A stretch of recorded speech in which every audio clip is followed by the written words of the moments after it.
Now this is interesting. Looks like our cabbie deposited a check for $500, written to him by Deborah. We need to find out how somebody harassing a party winds up getting payment from that party.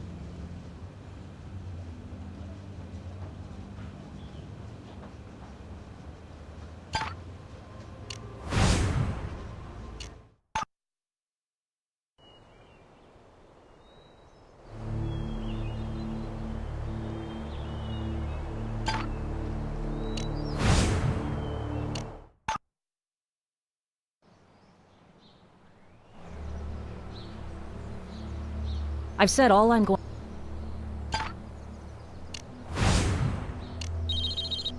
Hey, what?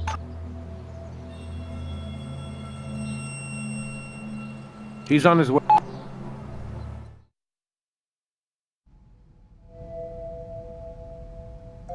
Dude, that's on.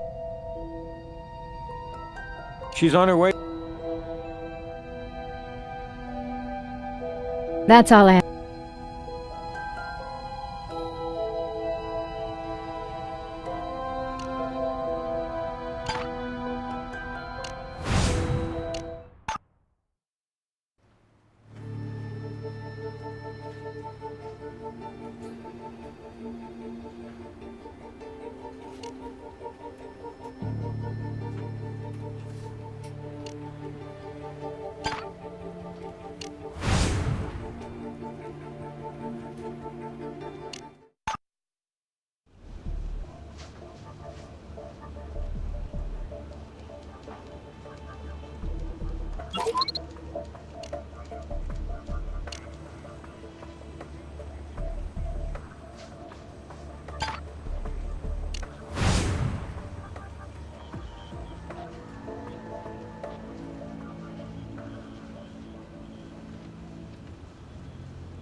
We've confirmed Liz engaged in heterosexual intercourse in the fire temple. Hey, Gris, check this out. Looks like Liz and Ed generated some heat in the old fire temple. The fire goddess consummated with Mr. Free as the Wind? An elemental attraction, so the evidence says. Wonder who initiated it. Well, wouldn't you say that air stokes fire, Nick? Yeah, I get it. Let's go, partner.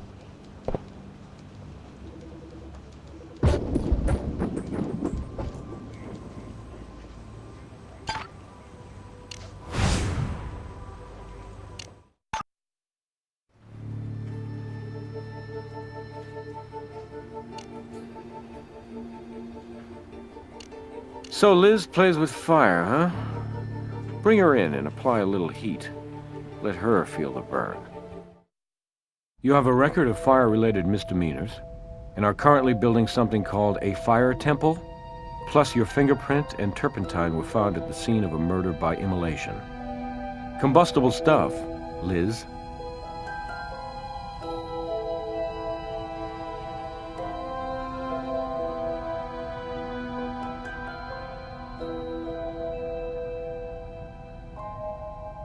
For you, this is all about science, right? Reading the evidence. But you need to look through my artist's eyes to understand that I couldn't have done this. To me, fire is cleansing, a ritual of rebirth, phoenix from ashes. Would I waste something so precious on a sack of human excrement like Bob? Oh, I don't know. Sacks of human excrement rate high on my list of things needing cleansing. You knew Bob was a gay basher and was harassing Deborah. You were taking steps to protect your lover. You hailed Bob's cab for a ride. After a while, had him pull over, doused him with turpentine, and did a little cleansing on him. No. I confronted him about his harassment, yes, but he's the one who got violent. He threw me out of his cab. Must have been drunk out of his mind. Guys, get serious. We're artists. Gentle people. We don't destroy. We create. Yeah, right. With fire.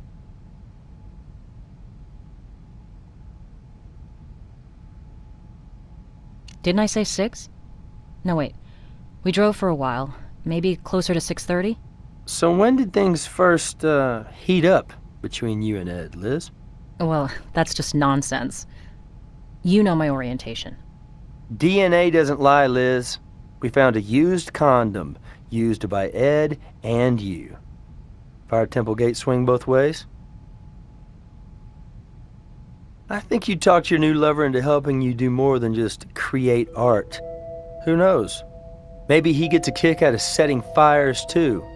Anyway, you brought the turpentine and the matches, and Ed doused Bob with the turpentine and lit the fire. And you're supposed to be a scientist? You're adding 2 and 2 and getting 48. Okay, so Ed and I got hot and heavy one night. Too many stars and too much wine, and Deborah caught us at it. And she didn't know that I was bi, and she just went off the deep end. I've been struggling to put the pieces back together ever since, which is why I kicked Mr. Freeborn out on his neo-hippie ass, okay? Ed's a user, a manipulative jerk who preaches freedom and then does everything he can to control you. I'm onto him now, but even when I wasn't, I wouldn't commit murder. My God, I'm an artist, not an arsonist.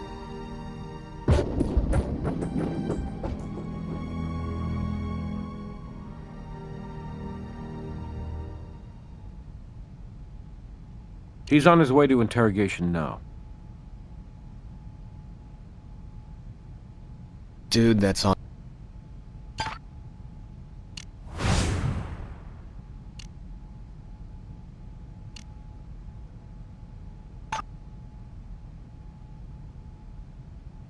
She's on her way.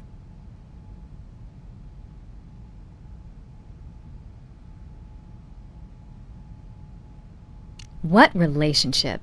He was just this freak passing through who stopped long enough to help us with our art project and, put up flyers and stuff. So you didn't know things had gotten hot and heavy between them? Behind your back? You make it sound like an affair. All it was a night where things got out of hand is all. Liz and that freak got together one time. One time. He got her drunk and laid a smooth line on her and anyway, that happened Saturday night. And I saw them together. And Liz and me, we had this big knockdown drag-out. Not physical, just verbal, but a big fight, okay? And she promised me it was just this one time. It would never, ever happen again. She went and set this bonfire to show the fling was flung and she would cleanse herself and our space of the creep. And like I said, she was kind of drunk. Fire about got out of control. Anyway, Ed crawls out of his hole somewhere and tries to pitch in. With stopping the fire, Liz starts screaming at him and he books it. Never came back. She was crying and I was crying. Not that any of this is any of your business. Well, we got the fire out at least. Neighbor's fence a little worse for the wear. That's all I have to say.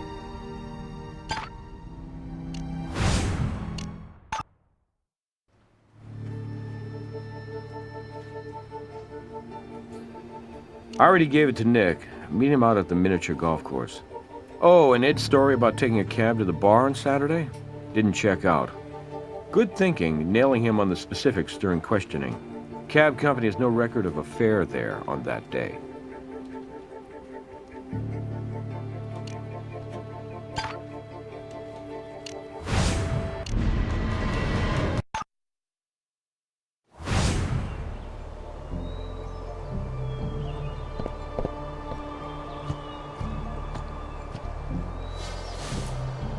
Hey, partner.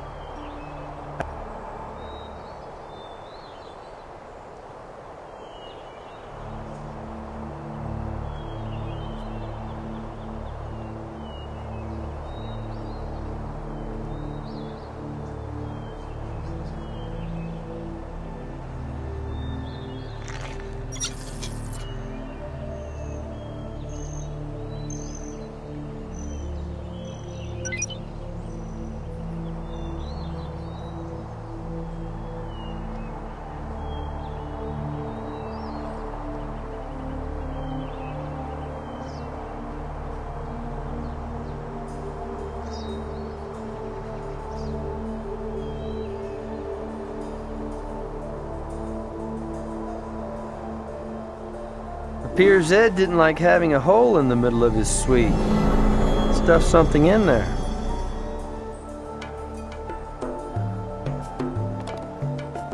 Man, what are you, the club pro? Didn't hear the ball come out the other end though, so let's take a look.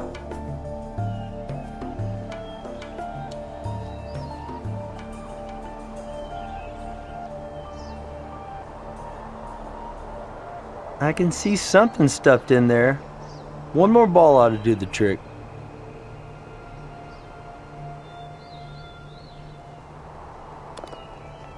Hole in one, or maybe one more in the hole.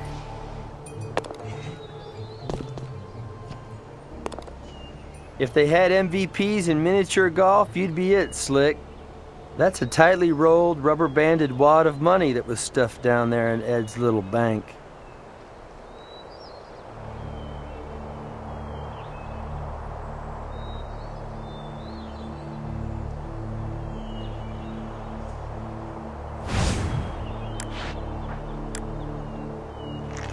This may answer the question of why the cabbie had no money on him, or in his vehicle.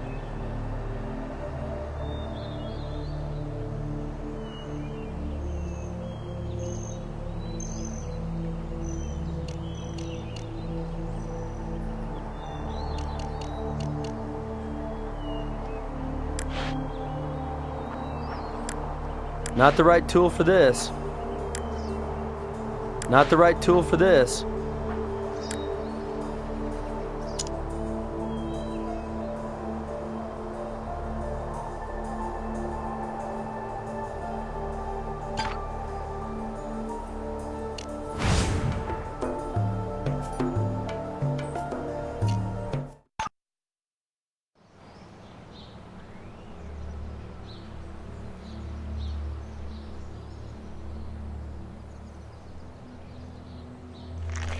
Wow, your bug hunting skills are impressive.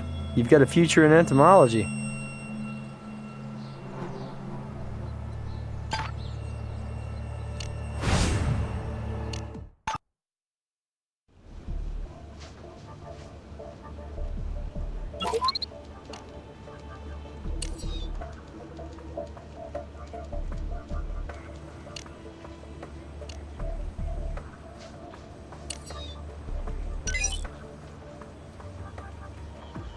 The hair with the money belonged to our Vic. Of course, he was bald, so I don't even want to know where this hair came from.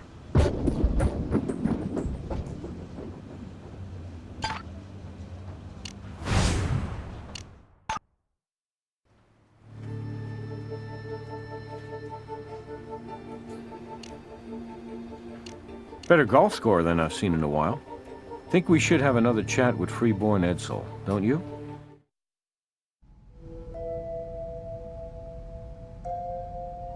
Funny strange or funny hysterical? Hysterically strange. My partner here scored a hole-in-one with 2 balls. You lost me at hello.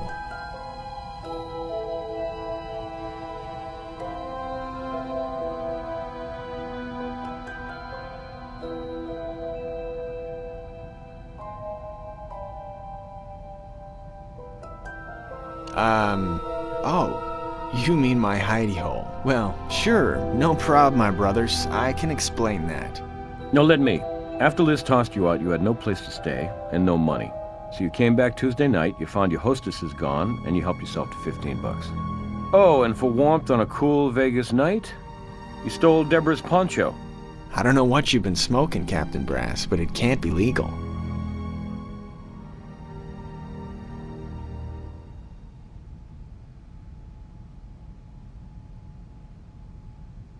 You knew that poncho and the record of harassment would implicate Deborah in Bob's burning.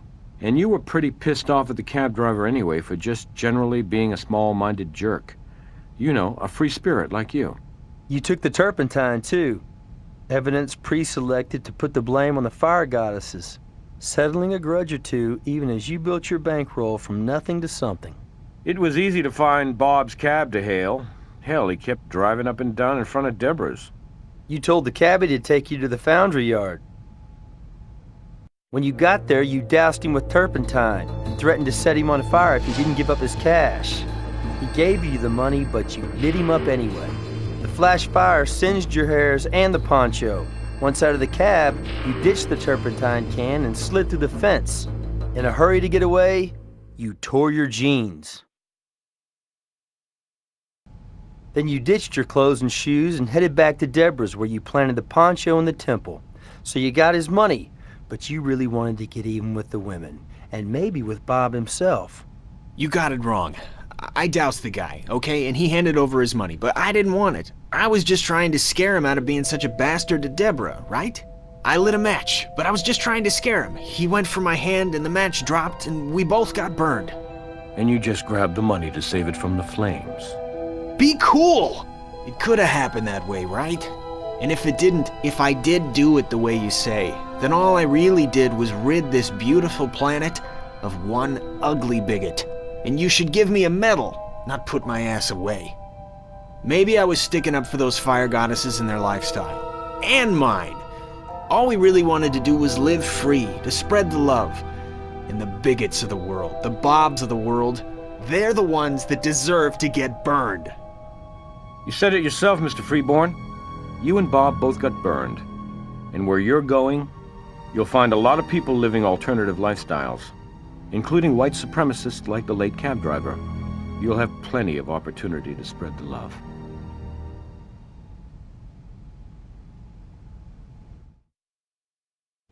Well, that's one dude I don't mind roasting in the can. All this talk of heat, though, I'm ready for a soda. You want one? I'll meet you in the conference room right after Grissom gives you his eval.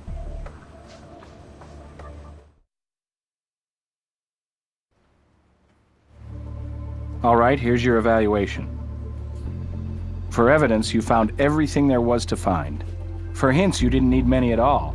And, at the end of the day, you followed the evidence to a clear conclusion. I can't argue with that. Not bad. You've earned a solid middle ranking.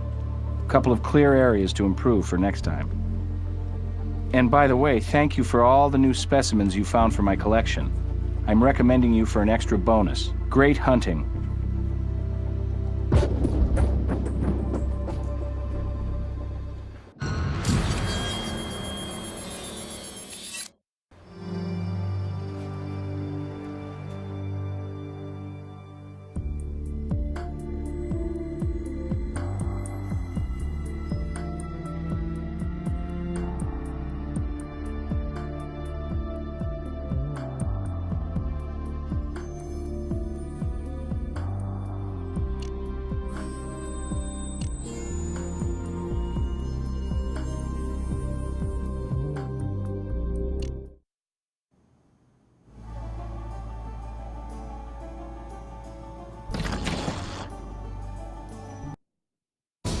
CSI video game, Hard Evidence. Someone in the casino has a killer hand.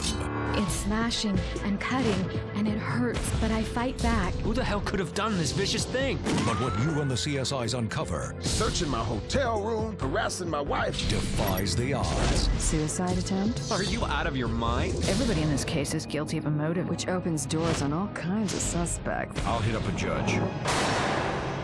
CSI, Hard Evidence.